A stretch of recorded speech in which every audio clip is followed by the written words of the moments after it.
உலகம் எனக்கென்றும் விளங்காதது, உறவே எனக்கென்று விளங்கானது. அடடா முந்தானை சிறையானது, இதுவே என் வாழ்வில் முறையானது.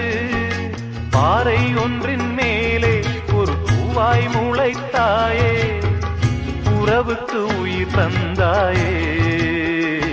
நானே எனக்கு நண்பன் இல்லையே, உன்னால் ஒரு சொந்தம் வந்ததே. என்னைத்தானே தஞ்சம் என்று நம்பி வந்தாய் மானே. உயிர் பூவெடுத்து ஒரு மாலையிடு, விழி நீர் தெளித்து ஒரு கோலமிடு. என்னைத்தானே